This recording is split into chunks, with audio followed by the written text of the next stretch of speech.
I'm Dr. Matt Spangler, and I'm a quantitative geneticist at the University of Nebraska in Lincoln, and I specialize in the area of beef cattle genetics. If you're interested in acquiring U.S. beef cattle germplasm, it'd be important to realize the emphasis that's been put on ensuring correct animal identification over the years by U.S. beef cattle producers. Animal identification has always been a crux, or really a foundational concept behind genetic improvement of animals.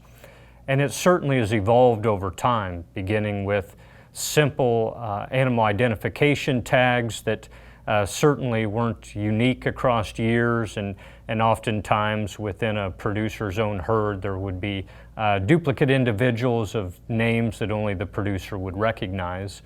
And it's evolved to things like tattoos, which might be unique and permanent animal identifiers, but for those that understand, tattoos are not always the simplest thing to read.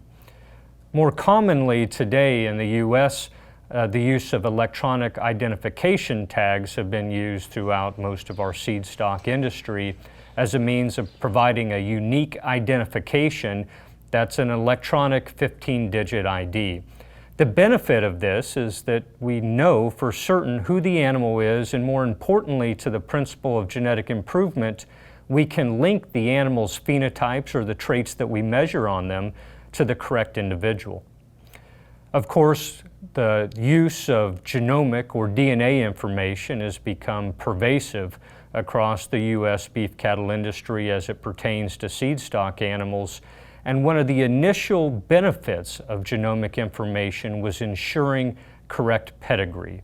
And so you can think of DNA or genomic information as being the most concrete way of ensuring that an animal is really who we think it is.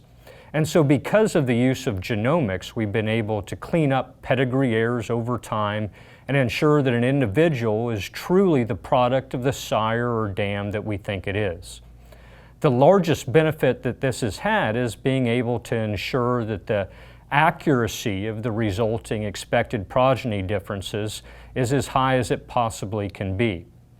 As we think forward, a novel use of identifying individuals through the use of DNA information is really not in identifying the individual themselves, but identifying the product of that individual. So an example, being able to match a steak back to the animal that it came from. So the concept of traceability enabled by DNA information. As we think about the evolution of animal identification from simple ear tags and tattoos to EIDs or electronic identification, and now DNA information, we ensure not only that the integrity of our pedigrees is better than ever, but we also enable greater confidence in the products that we're creating. For more information, you can feel free to visit the USLGE website, or feel free to contact me directly with any questions that you might have pertaining to beef cattle genetics. I'm Dr. Matt Spangler from the University of Nebraska Animal Science Department, and I thank you for watching.